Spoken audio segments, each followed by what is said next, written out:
Welcome to the Multicultural Media Online Conference. I'm Jesusa, Helaratne, Deputy Director of the Multicultural Health Communication Service, and I am your moderator for this session. And we welcome you.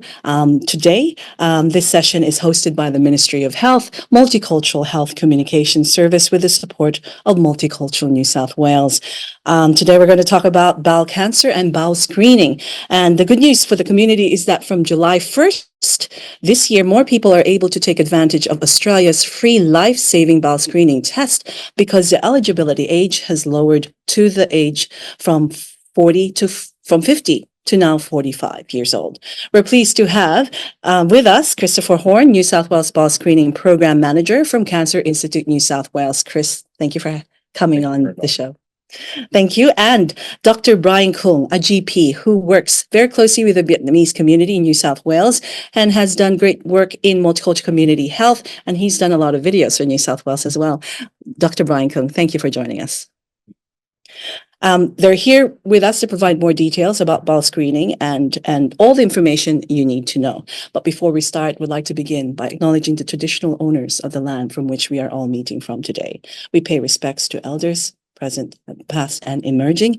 And we also pay respects to our Aboriginal colleagues and communities joining us today. We also pay respects to elders and leaders of multicultural communities and refugee communities that may be joining us in this session. So we will start the conversation. Dr. Brian Cung, it's so good to have you here with us. And I think the very important question is, can you tell us more about bowel cancer? And a lot of people, as a community, we don't like to talk about cancer, but it is important that prevention is better than cure, as the saying goes. But tell us about bowel cancer and what are the symptoms? As you know, the bowels we're talking here is the large bowel, or we call the colon. Okay, so the large bowel, the colon start from the right side, the lower quadrant of your tummy. It go up, go across, go down, and go to the back passage. That's the bowels. And bowel cancer, so the cancer start from the lining of the bowels. Okay, so these cells, when it mutate and when it develop into cancer, that's all the cancer is about, when the cells start to mutate and develop into cancer. So it's very important to know the symptoms and signs, also the importance of these bowel cancer. As you know, the bowel cancer is the second biggest killer in Australia, as well as in New South Wales. So realize that we should know that bowel cancer screening is very important. And talk about the symptoms of bowel cancer. I want to mention the three big things that we should remember. First is the PR bleeding. So we talk about PR rectum, which is the bleeding comes from the bowels. When you do a pool bowel motion, you see bleeding. So that's we call the PR bleeding. The second important symptoms is when you start to have change in the bowel habit. So normally, if people go to do a pool, they do daily, the pool long and soft, and suddenly in the last like 1 or 2 months, you start to have change in the bowel habit. You go not every day, you go every second day, the third day, or the stool become harder or become softer. And these things are the change in the bowel habit that lasts over the period of a couple of weeks or a couple of months. That's the thing that you should really pay attention to it and go to see a doctor to talk about. The third important symptoms we call tenesmus, which is the sensation that when you go to do a pool, you have a feeling that you're not completely empty the bowels. You feel like something is still there, you want to go, but more, but you can't. So when you have those kind of sensation that you can't completely empty the bowels, that's another sign that you should pay attention on. Now, Dr. Brian and Chris, the good news is if detected early, it saves lives.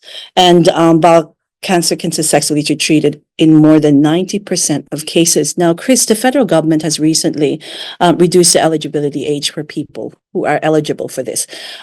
We know that it was from 50 years old. You get a gift when you turn 50, you get a gift that's in the mail. But now you can order it.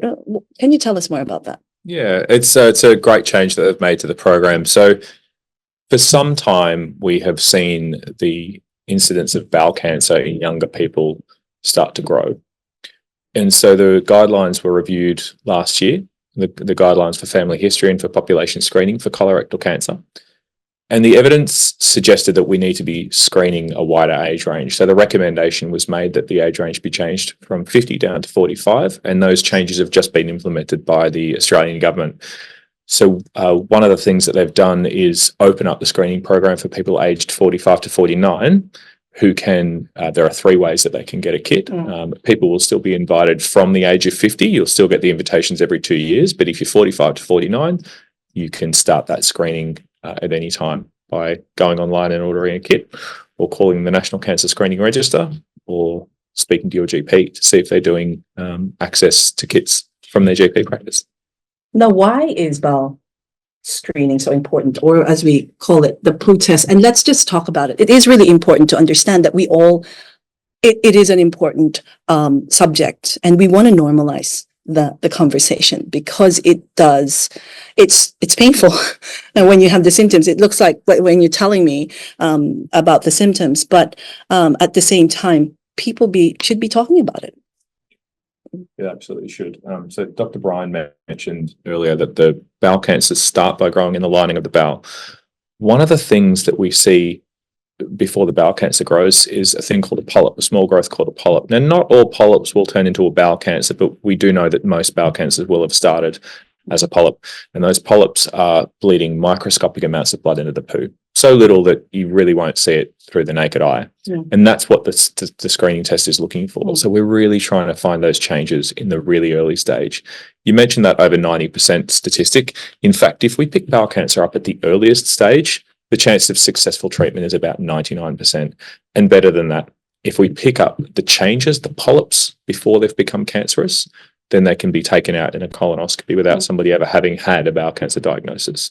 So if you are going to develop bowel cancer, far better to pick it up before you have symptoms through the screening tests and get it dealt with at that early stage. So it's a good news story. Really, we can look for something that we don't actually have symptoms for. Now, Dr. Brian, for eligibility community members, can you tell us how to participate in bowel screening and how does it work?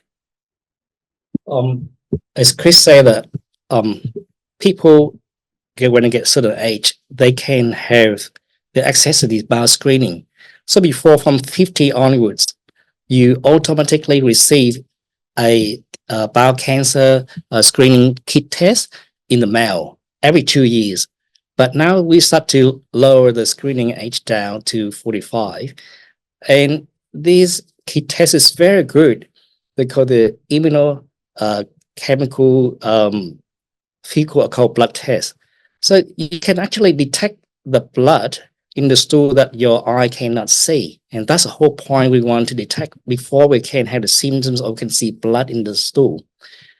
So this kit is very easy to do. So we got all the instruction inside the kit.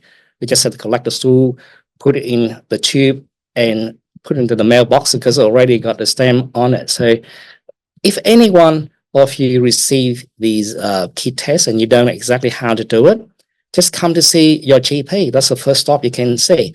If you're unable to see the GP, you can bring up the Health Direct line and ask for advice. And that number, I think, is 1-800-022 and 222. There's an interpreter service as well. I think like 131450. Yeah, 131450. So you can ring up the number, and if you can't speak English, just ring the number and ask for interpreter.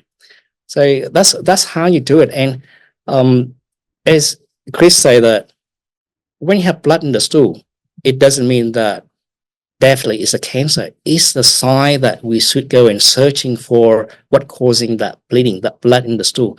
So polyps can give you blood in the stool, hemorrhoids can give you blood in the stool, inflammatory bowel disease can give you blood in the stool. Even constipation sometimes can give blood in the stool. So when the test result come back as positive, you will be contacted and advise you to see GP to get further advice. And the GP will discuss about the result, discuss about further investigation, and most likely the investigation of choice would be the colonoscopy, which is the camera test put up a back passage, searching for what causing the bleeding. Now, Dr. Cung, you mentioned that if you don't know, you receive this kit or you get one and you just don't know how to do it, go to your GP. And I think that's an important message for people to remember, that it is okay to go to your doctor and ask this, or go to a nurse, or just ask advice. Yes, and it's very important because by the time we have the symptoms, it can be too late, become like stage 3 or 4 of the cancer. So it's good to detect before you start to have symptoms, and this kit really helpful, and it's so easy to do. It's painless. You can do it at home, put it in the mail. So it's, and if you have any question, just come to see us. I direct so many patients to do this kit myself, and they're all happy. So once they start doing it, you say, oh, next 2 years, definitely they're going to do it again. Yeah. You raised such a good point about talking about the kit and people not wanting to do it or not understanding. So there are a lot of resources, a lot of people to talk to, as you say, Dr. Brian. We have videos on dothetest.com.au as well. There are a number of translated resources out there for people if they need that. But I think something we touched on before the show is really important, and that is, two things actually. One, this is easier than a RAT test. Yeah. We're all used to testing for COVID. This is an easier test. And we know that if someone has gotten a test in the mail and they've done it, they're 3 times more likely to do it again. And I really believe that's because people think it's going to be harder than it is. It's a really simple test once they've done it. They keep doing it. They give themselves that peace of mind. And it's so important. We have conversations sometimes and we don't want to know. We don't want to look. This is the exact opposite. If you're well, if you're over 50, over 45, in fact, do the screening test. Get that clean bill of health. Check that everything's okay. Now, the age has changed from 50 to 45. Why is that? We're seeing the incidence in bowel cancer in younger people go up significantly over the last few decades. And with any population screening program, we need to weigh up the risks and the benefits of offering the screening program. And so the evidence suggests that at the moment, that the best age range of people that should be screening every 2 years is 45 to 74. However, it's really important to note that that is the general guidance for the Australian population as a whole. If you are under 45 or if you are over 74, it is absolutely appropriate to talk to your GP or your doctor about what kind of screening could be right for you. As an example, for people over the age of 74, we often see that the risk of complications for colonoscopy, which is a very safe procedure, but in the later ages, we do see the complication rate go up a little bit, which is one of the reasons that we don't recommend screening everybody. But there are some, fighting fit, healthy 75-year-olds out there who should absolutely still be screening if that's something that's right for their life. So they should just talk to their GP about that, and always, if they have symptoms, discuss those with their doctors. That's right. You may not be at that age, but if you do have symptoms, then go get tested. Now, how do you get this kit, Chris?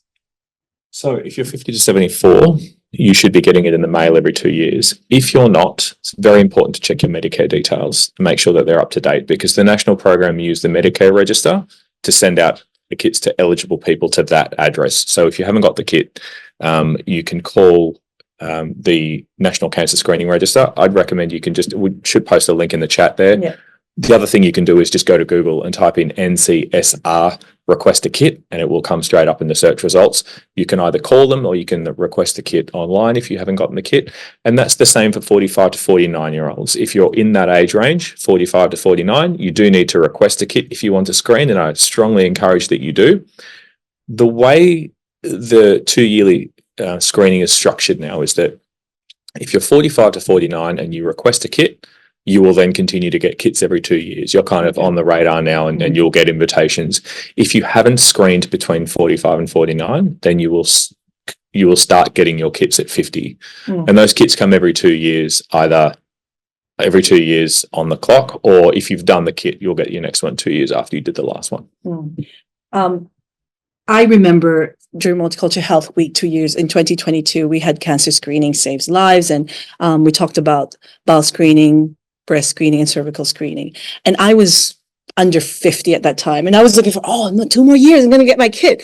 And I think knowing the information makes you understand that it's not that hard, that you can get the kit and you can ask people to help you, and people older than you or who has done it, you can contact them and talk about it.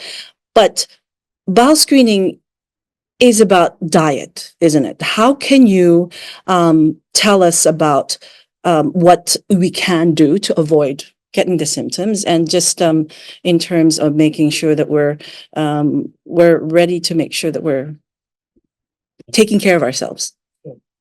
When we talk about bowel cancer, we want to know what we can do to prevent it. As you say, that diet is a very important thing.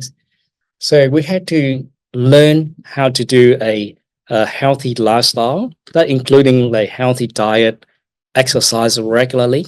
So in terms of diet, you should go for food has a lot of fiber, vegetable, like cereals, whole grains, and avoid processed meat. Those sort of things that I think in the past there's some meta study and thing that we talk about certain food can cause increase the risk of bowel cancer because of carcinogen and also chemical in there, but probably we won't discuss too much in this conference today. And exercise, another factor that's very important, regular exercise, keep the weight in a healthy range. So as you know that our weight, we can measure the weight and the height and work out the BMI, which is the body mass index. The healthy range would be between 20 and 25. 25 to 30 we call overweight, and over 30 we call obesity. So a lot of studies also mention that obesity associated with high risk of bowel cancer as well. So keep a healthy weight is very important beside the diet that we eat every day. So that's what we should do. Besides that, there's other factor we can't control, like genetic factor, environmental factor. Those things is harder to control. But of course, if you have a strong family history of bowel cancer, that will increase the risk of bowel cancer in that patient. And if you have that high risk in the family, should go to see the GP to discuss about to screen earlier than 45 even, because we do see every now and then patients have bowel cancer even at the age of 20. So it's very important to discuss with your family about your risk of bowel cancer if you worry about it. I'd also like to add, we're talking about diet, and we chatted about this. A lot of people now have many different diets, many different programs that they follow, and also some are lactose intolerant, some have allergies. This all adds to what we do in our bodies, right? Yeah, they're all, I mean, they're different lifestyle choices, and there are other lifestyle choices like, or behavior choices like smoking and alcohol consumption. They're also risk factors for bowel cancer, and a whole range of them as well. Sort of 99%, 98 to 99% of people don't have a family history. Family history is really important. If you've got one, you need to talk to your doctor and make sure that you're screening appropriately for that. But the vast majority of people don't have a significant family history.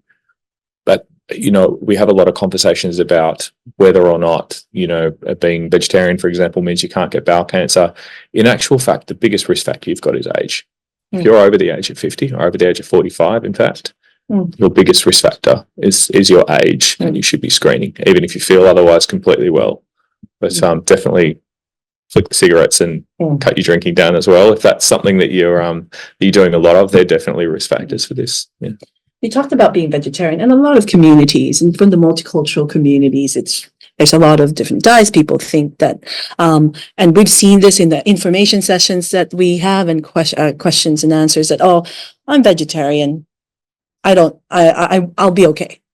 Do you hear that when you're within the community, Dr. Cung? Yes, some people believe that if they don't eat meat, their risk of bowel cancer is very low. But I think it's only partly true, because you know, with the cancer, sometimes it's very hard to determine exactly what causes cancer most of the time. We only know what associated with the cancer, high risk diet when you have it, but it won't have the exemption that if you are vegetarian, you won't have bowel cancer. There's no rule like that. There's no rule. And also, I guess like we said, it is a diet, just taking care of what we put in our bodies. It's really important. You mentioned some in terms of lifestyles of people who come from different countries, and the diets in different countries are different to the diet when you come to a Western country. Yeah. it's something we see in the data is that people may come from a country where they have a lower risk of bowel cancer generally, but typically once they've been in Australia for a couple of years, their risk tends to match the rest of the community, and we do have a fairly high risk of bowel cancer. So we can't pinpoint that exactly, but it seems to be a lot of lifestyle factors and factors around the way we work and live and how active we are in our lifestyles and our diets. So there's a lot to that, and I think, when people have a vegetarian diet or a diet that's really healthy, that's fantastic. And that speaks to so many different risk factors for so many different things. Keeping your weight under control, really important. Not smoking, not drinking, having a high fiber diet. It's not just about bowel cancer, though it does reduce that risk. But as I say, age is the biggest risk factor. People need to be screening. And I'll give you some figures that will speak to just why that's so important. Currently, about 40% of people in New South Wales do the bowel cancer screening test when they receive it. That's about 2 in 5 people are doing it when they get in the mail. It's not high enough. We need more people to be doing it. But even at that rate, the bowel cancer screening program will save 17,000 lives over 25 years. If we could get that screening rate up to 3 in 5 people, so just 60%, it would save almost 25,000 people over 25 years just in New South Wales. So 1,000 people a year is a huge number of cancer deaths to avoid just by doing the screening program. So absolutely look at all those different lifestyle factors and how they work for you to keep your risk of a whole range of chronic diseases down. Do the screening test when it comes in the mail. Well, that is a really big number, 17,000 lives in New South Wales. I mean, between 2015 to 24. Wow, that's significant number. And you said, yes, it's diet, but it also, the minute that you turn these age groups, you just have to be more careful. Dr. Cung, in terms of how we are able to say this to the community, there is a stigma about cancer and bowel cancer as well, because it is something that's not very normal that people talk about and would like to avoid. What is your advice for the health workers, for the media, and for the community leaders and members who are joining us today to listen to this important message? How do we start that conversation? It's true that in some community, because of the cultural and the beliefs different, and especially the older generation, they believe that cancer is something bad luck to talk about. So they try to avoid the word cancer even. They say, that disease, but they avoid that cancer word. And that's what we try to tackle in the last 10 years. We try to talk more about cancer, bring out this topic and talk to people more, talk to health worker more, so they can communicate with the general public in this community about cancer. I guess if we keep talking about cancer every day, it become like a heart disease, like diabetes, and people won't have that stigma anymore that cancer is bad luck. And all the studies so far has been proven that early detection is a key to save life. If you detect bowel cancer early, you can have a successful rate of treatment up to like more than 95%, even 99% in some of the number that we have. So very important to let the community know that we are dealing with this cancer, and they're the fact that we had to deal with it. You can't just hide it. Hopefully it won't happen to you because this is a real disease. You got the number. And talk about cancer is not bad luck. And also, younger people now, they are able to influence families.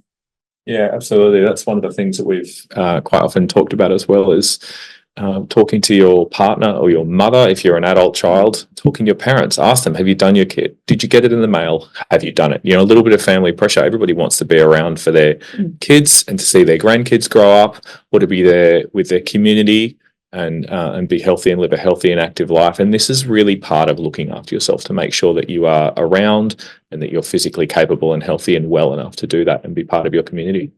Yes. And especially grandparents want to be there for their grandchildren. Exactly. The 99% thing I think is really important. We usually say over 90% if we get it early, because early stages is a couple of stages. But I just want to contrast that, we can pick it up before it has become cancer. If we get it while it's polyps, then, we get rid of those, and we know how to do colonoscopies after that to make sure that we can keep checking when we should.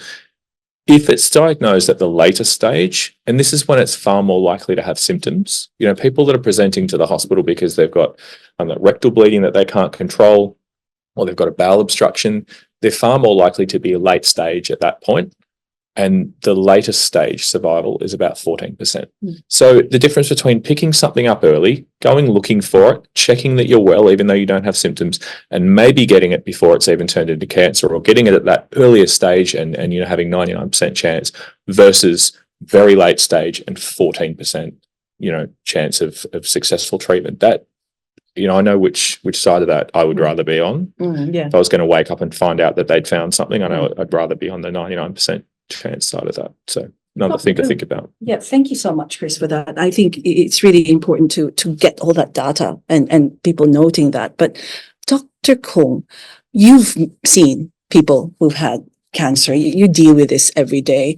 What is your advice? I mean, how do you deal with it as a GP? You need support as well, isn't it? That's why, as Chris said, that when you pick up early, it's very good. I got a lot of patients went through this bowel cancer screening program, and they found some polyps and things. And when they come back, discuss about the result, they say, "Congratulations, you will never die from bowel cancer, because once you find this, you'll be in the program of surveillance of these polyps. So either you come back every year, every 2 years, every 3 years, 5 years, depending what type of polyps. So you will never die of bowel cancer." So that's a great news. You can die of other cancer, but not bowel cancer. But if you don't do it, you wait until the later stage, let's say, when it starts to metastasize the other part of the body.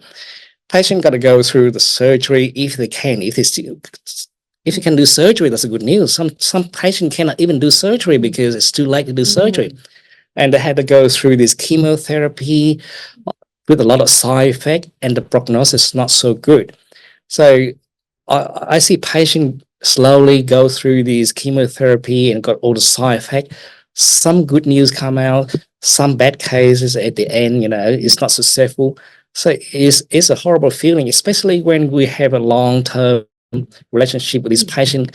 After, well, that's what we call family doctor. It's like in the family. When you see your patient dying, it's a very hard feeling to accept that. And that's why this message of getting it early and helps it. The kit, once you get the kit, just it's not hard. Don't open it, right? No, yeah. Easier than a rat test. As I said, you get a couple of these little files, a little stick, just like a rat test. You just put it in the edge of the poo and just in an S shape, tiny little rice grain size piece. Pop it back in, clip the lid shut, pop it in the bag, do one more sample. The next time you have a bowel motion, stick it in a reply paid envelope, fill your form out, stick that in, post it back, and you're done. When you do the rat test, you actually feel it, and it's a bit uncomfortable. And you've got a cough, and you've got to do all the. And this is really simple. So it's not even that hard. It's not really. Actually, you don't even touch anything. You don't need to touch your poo. It's actually quite clean. Very easy. Yeah. I guess for the message that we want to impress upon to the community and the people here is that just start that conversation. And there's a pack that you can order if you're under 50 and 45.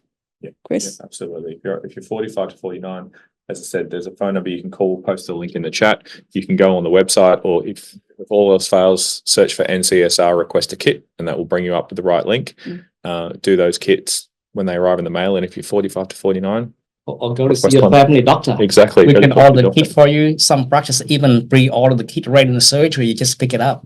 So we're the first stop. Oh, that's great. Yeah. That's great news. Then see, if we know some of our colleagues here in the same age group have now ordered some kits, and that's great news because it's all over the news, and it's also making sure that if you hear the news, tell it to your family and friends. Yeah, talk to your parents, talk to your elders, give them a nudge. Dr. Brian, any last words? We've run out of time, and you've provided so much information. And I think that when you said that as a family doctor, it is important for you to be able to help your patients. And this is really crucial to start that conversation. Dr. Brian Cung, any last words for the people online today? The message to take home is early detection saves life. And this kit is so easy to do. Is you can do it at home, painless, and you can just pop in the mail. If you have any questions, if you can't do it, if you don't understand any part, just go to see your family doctor and we'll help you out. So that's the most important thing, that early detection saves life. Thank you so much for being here, Dr. Brian Cung, and for all the work that you do with the community. Christopher Horn, any last messages? I think we've said most of it, and I think they're really good points. Look, the screening program is there for a reason. It's one of the most effective public health programs that we have in Australia, and we're very lucky to have it. If you're 45 to 49, that's now a great opportunity to go and get one of those screening kits and do it. If you're 50 to 74, do it when it arrives in the mail. I talked earlier that there are tens of thousands of people in New South Wales whose lives will be saved from doing this screening kit. You don't know if you're one of them until you do it. Important messages for the community, for the media online today. It'd be fantastic for you to share that with your audiences, for the health workers. Just say the message that go to your GP. And thank you so much for joining us. The recording of this session will be available in New South Wales Multicultural Health Communication Service website. We'll also send out an email and also some important links to the resources. Dr. Brian Cung, Christopher Horn, thank you for joining us. And thank you for joining us here on the session. We'll see you again in the next fortnight. Have a great day.